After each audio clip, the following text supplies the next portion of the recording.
नमस्कार मित्रांनो, माझी मराठीमध्ये आमचं सगळ्यांचं स्वागत आहे.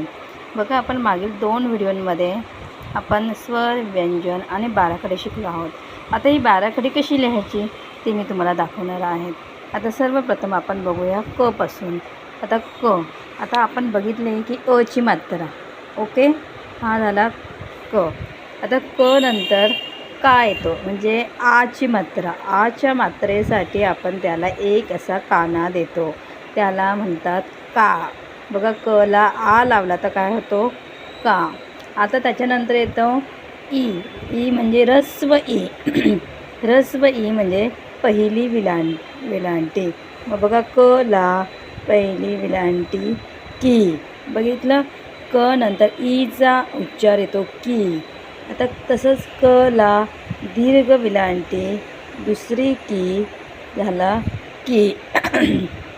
त्यानंतर बघा, कला तो झाला दीर्घ उकार, दीर्घ ऊ, त्याला म्हणतात कू. आता आहे एची मात्रा. एची मात्रा म्हणजे आपल्याला एक मात्रा द्यायची आहे. मग वर एक मात्रा दिली तर झाला के. बघा, ए हा आपल्याला उच्चार ऐकायला येतो आहे. आता बघा, कला मी 2 मात्रा दिले, डोक्यावर 2 मात्रा दिले तर ते झाले कै म्हणजे ऐची मात्रा. ऐची मात्रा. आता नंतर बघा, ओची मात्रा म्हणजे क, त्याला एक मात्रा कला एक काना आणि एक मात्रा, तो झाला को. समजतं आहे. आता त्याच्या पुढे बघा, ओची मात्रा झाली. आता आपण औची मात्रा बघणार आहोत. क, त्याला एक काना आणि 2 मात्रे, तो झाला कौ. समजतं आहे.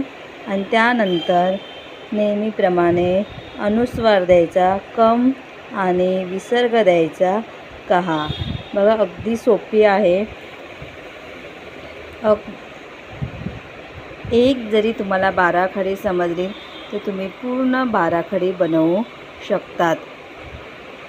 अशाच प्रकारे जेवढे पण व्यंजनं आहेत त्यांच्यापासून तुम्ही ही बाराखडी बनवू शकतात. बघा, हा जो व्हिडिओ आहे तो तुमच्या पहिल्या 2 व्हिडिओशी संबंधित आहे, जो स्वर, व्यंजन आणि बाराखडी.